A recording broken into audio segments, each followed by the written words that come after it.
I used to believe in forever. I thought love was something you fought for, something you held on to, no matter how hard the storm raged. And with her Sophia, it always felt like we were unbreakable. We had the kind of relationship people envied.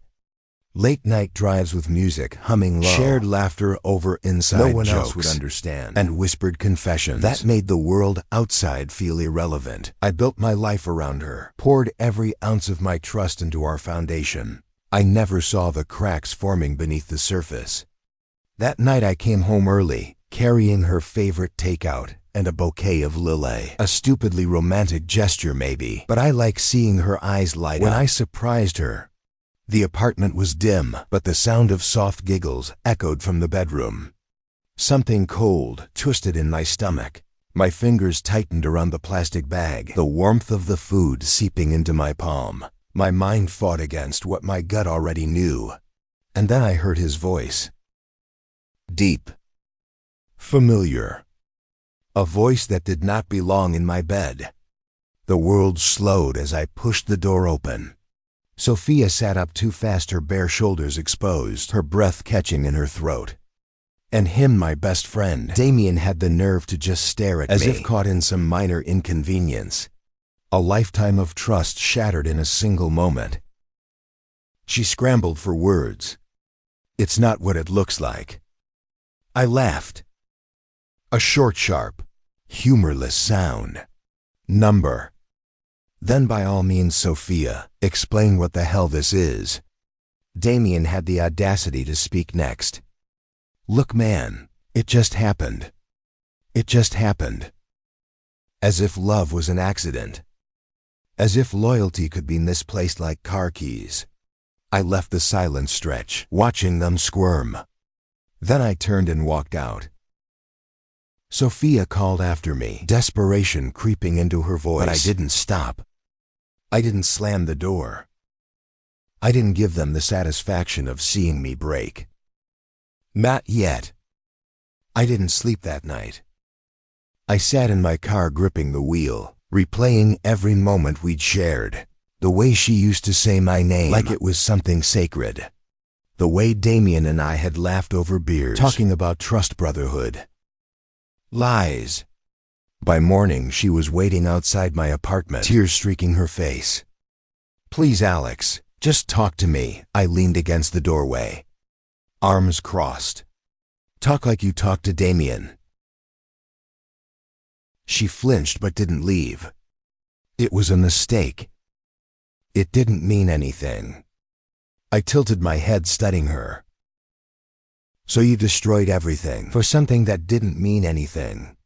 Her face crumpled, and for a split second, I felt the old urge to comfort her. But I shoved it down. I love you, she whispered. The words felt like rusted nails in my skin. You love me. I repeated, voice calm, measured. Or do you love knowing I loved you? She reached for me, but I stepped back.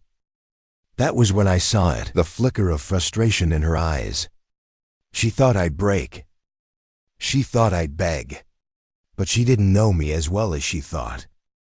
Pain can turn into something else if you hold it long enough. Something sharper. Something useful. She expected me to fight for her. She assumed I'd crumble, that I'd grovel, that I'd do anything to make her stay. Instead, I disappeared. I didn't answer her calls. I blocked her on everything. I let the silence eat at her, the way her betrayal had eaten at me. And then I started planning. Because I wasn't just going to walk away. She needed to feel it. A week passed before I struck. Sophia and Damien had been keeping their distance. But I knew them. I knew their routines, their weaknesses. So I waited until they thought I was gone, until they felt safe enough to step into the open. And then I sent the message to Sophia. Meet me at our spot. We need to talk to Damien. I know everything. Be there in 10 minutes. I chose the abandoned pier, a place full of memories once sacred, now tainted. She arrived first. I could see the relief in her face as she rushed toward me. Alex, Damien's car pulled up and he stepped out, confusion creasing his brow. What's going on? I let the moment stretch, watching the realization dawn on them. You both destroyed something that meant everything. To me, I said, voice steady. Now you'll destroy each other. Then I took out my phone and hit play. The audio recording echoed through the empty pier. Sophia's voice soft sultry, whispering words meant only for Damien. Their laughter. The sound of betrayal carved into every syllable. Damien's face twisted. You recorded us. Sophia went pale. Alex, please. But Damien was already stepping back. So it was never real. He asked, her voice shaking. You told me you loved me, her breath hitched. I did. But you told Alex the same thing. The cracks between them split wide open. Accusations flew. Their voices rose overlapping, desperate. The perfect couple unraveling at the seams. I watched them destroy each other just as I planned. And then I walked away. Sophia tried calling me that night. She left messages, her voice breaking, begging me to listen. Damien sent one text, I hope you're happy. And the truth was I wasn't. Not really. Revenge doesn't erase betrayal. It doesn't stitch the wounds closed. But it does something else that leaves a mark. A reminder. Sophia had assumed I'd beg her to stay. She assumed wrong. Because some betrayals don't deserve forgiveness. They deserve an ending. I thought walking away would be the end of it. That leaving Sophia and Damien in the wreckage of their own deceit would be enough. I was wrong. A week passed then too. The calls from Sophia stopped, but I still felt her presence, like a shadow lurking just out of sight. Damien's message lingered in my mind, but I ignored it. He wasn't my problem anymore. Then one night, I came home to find my apartment door slightly ajar. Every instinct screamed at me to turn around, to call someone, but I stepped inside anyway. The air was thick with the scent of perfume, hers. Sophia was sitting on my couch, legs curled beneath her, looking like she belonged there, like she still had a place in my life. I didn't flinch. You broke in. Her lips trembled into something resembling a smile. You never changed the lock. She was right. I should have. I closed the door behind me. Slow and deliberate. What do you want, Sophia? Her eyes flickered with something dark, something desperate. You haven't answered me. You just left. I exhaled sharply. That's what happens when you betray someone. They leave. She stood, stepping closer. That's not you, Alex. You don't just disappear. I held my ground. Maybe you never really knew me. She flinched. Then, almost whispering, I made a mistake. I laughed, cold and bitter.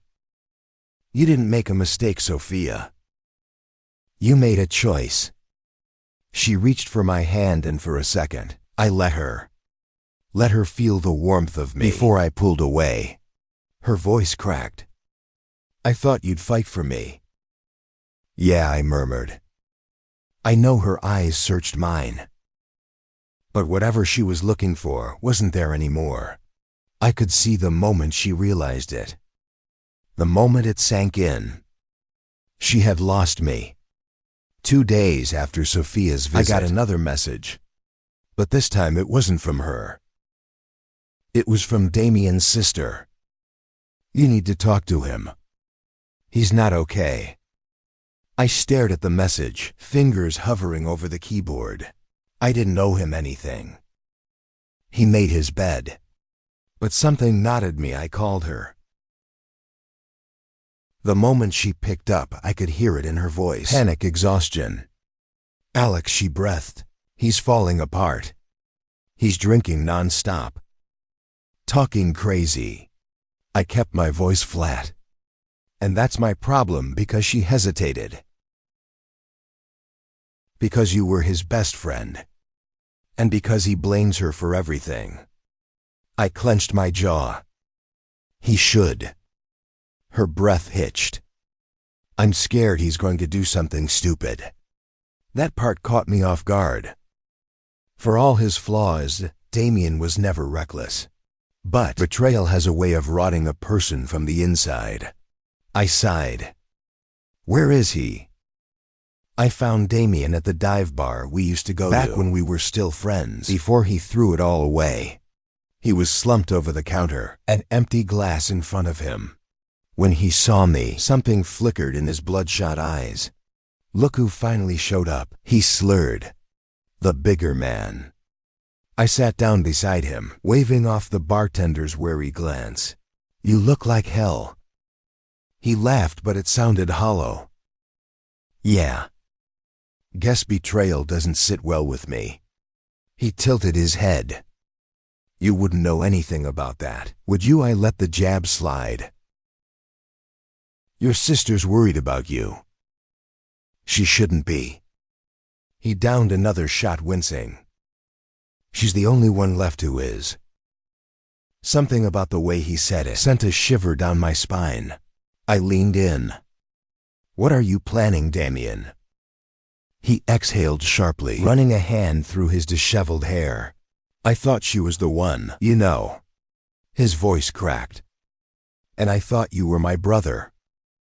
The weight of his words settled between us. You made your choice, I said quietly. His head snapped up, eyes blazing. Yeah, and what about her?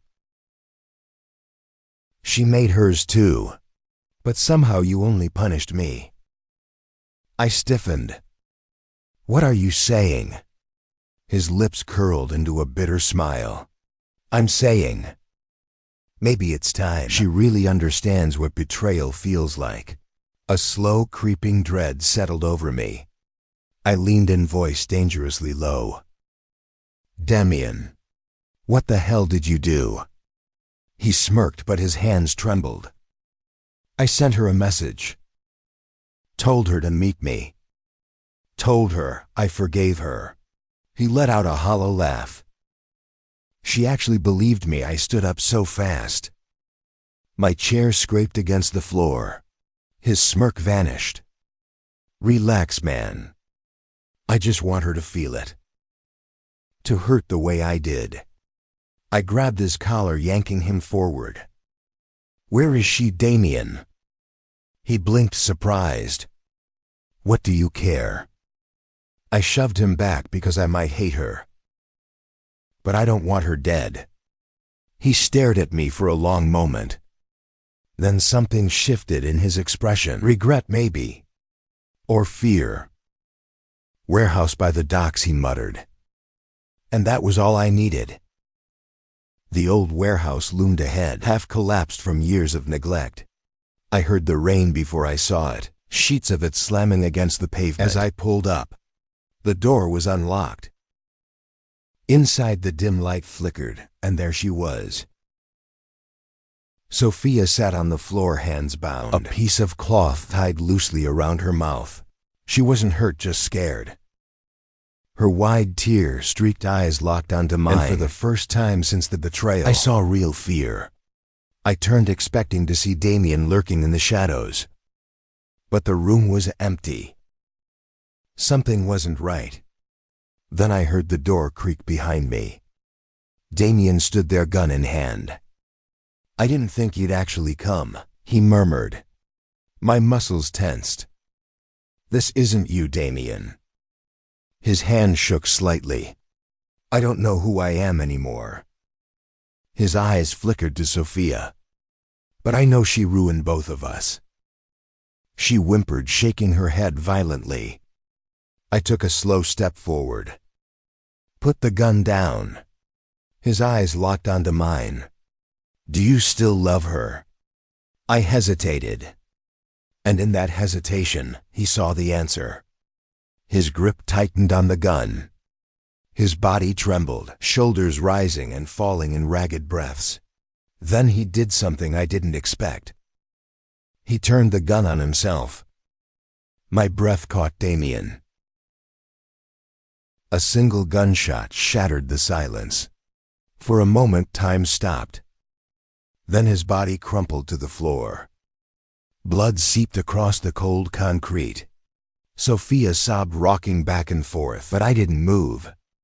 I just stared at Damien's lifeless form. He had been my best friend.